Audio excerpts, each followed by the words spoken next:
Alright, so let's talk about function pointers.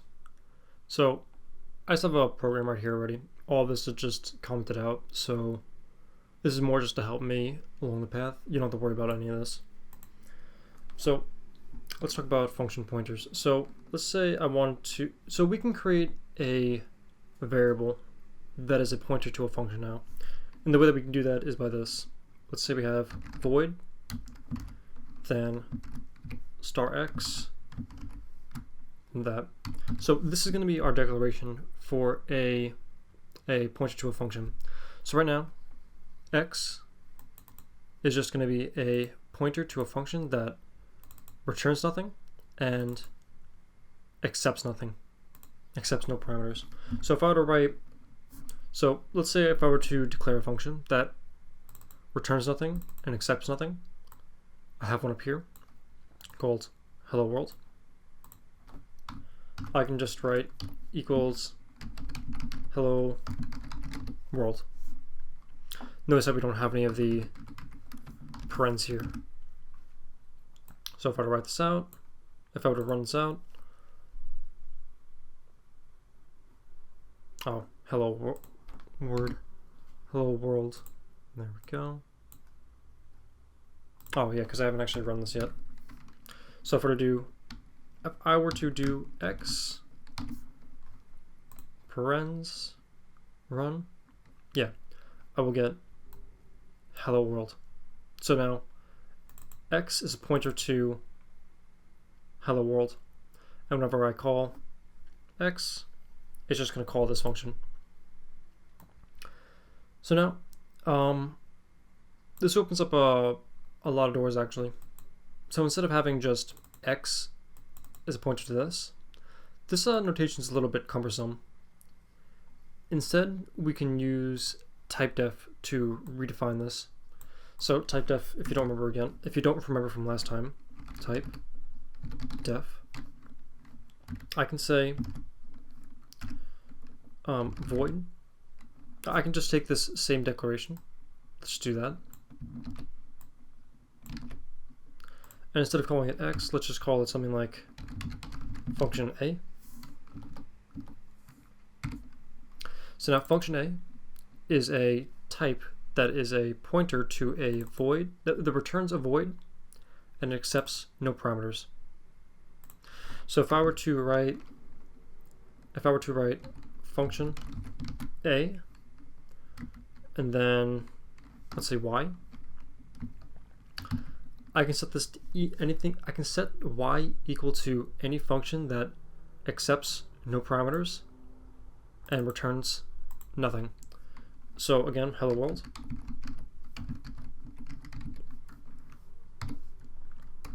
Now this should compile, but if I were to do y parens, this should return another hello world.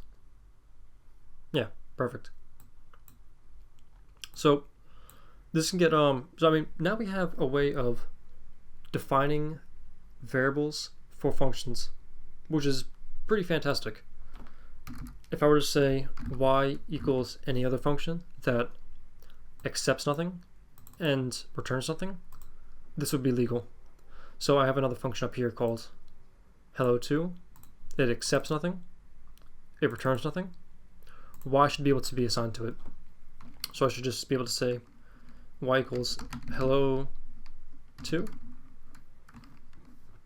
Again, no parens. And if I were to call y parens, this should again return. So we have hello world, hello world. We should have now hello again. Yeah, perfect. All right, so this needs always to accept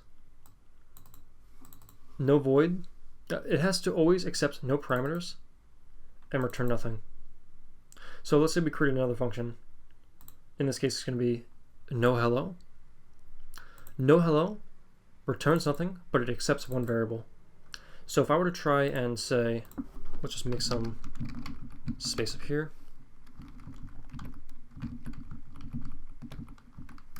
If I were to say y equals no hello, this is going to crash.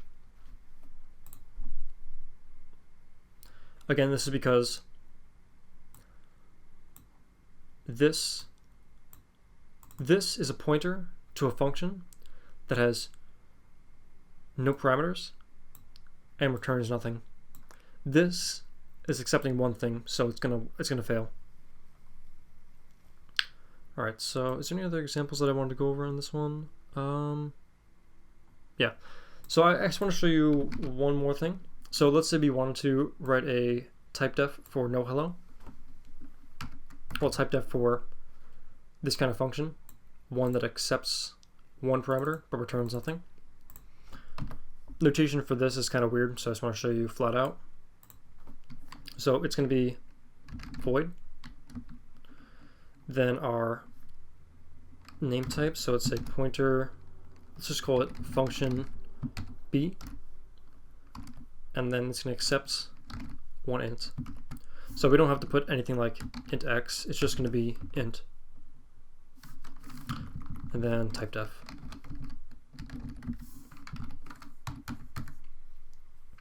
Alright, so if I were to write function b, let's just call it something like xx,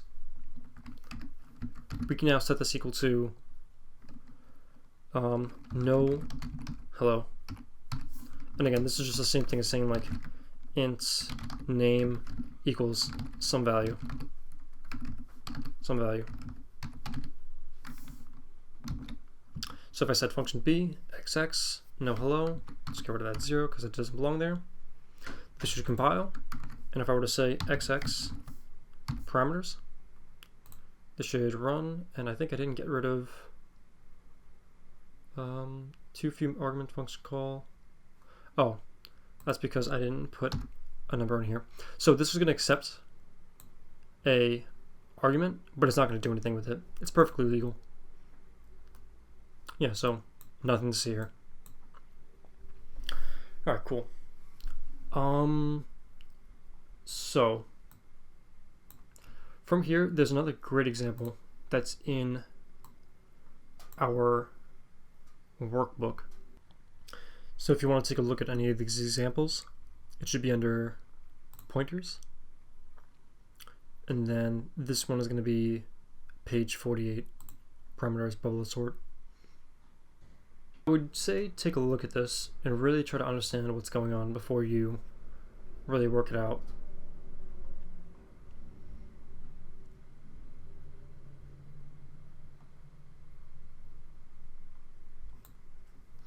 Alright, so I'm assuming that you took a good look at it, try to figure out what it does. So let's walk through this step by step. So, and yeah, the things that you want to focus on are right here.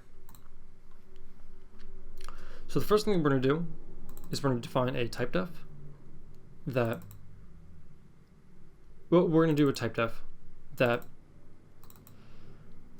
compare is going to be a pointer to a function that accepts two ints and returns a bool, so a true or false.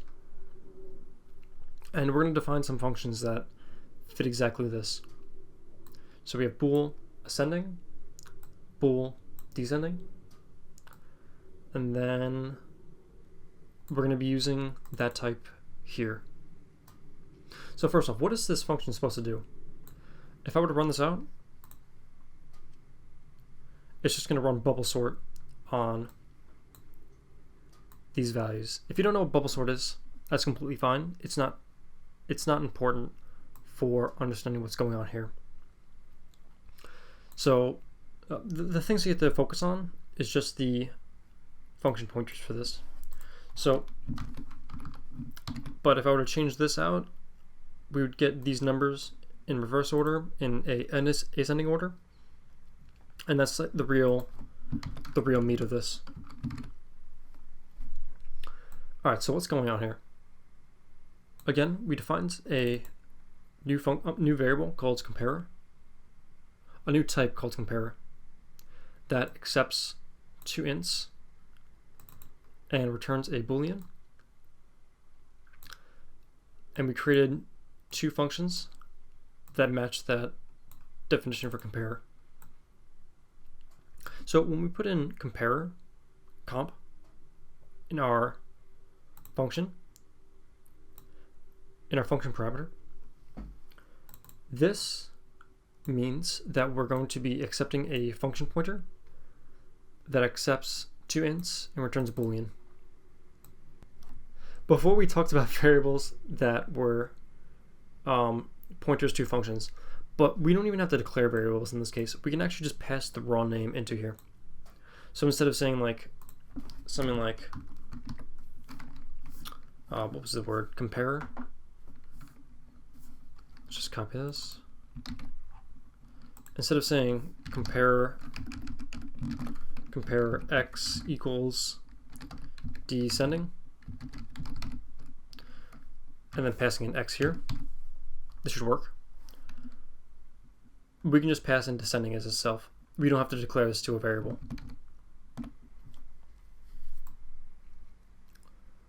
So compare is being called here. This and this are just going to return ints because num j+1 is just going to be the values here. So we're just getting two values. We're getting two ints that are going into this function, and this is just going to return a boolean. And I mean, if statements work on booleans, so this is going to return just true or false. And it's just going to work. But I mean, we could have easily just put something like descending.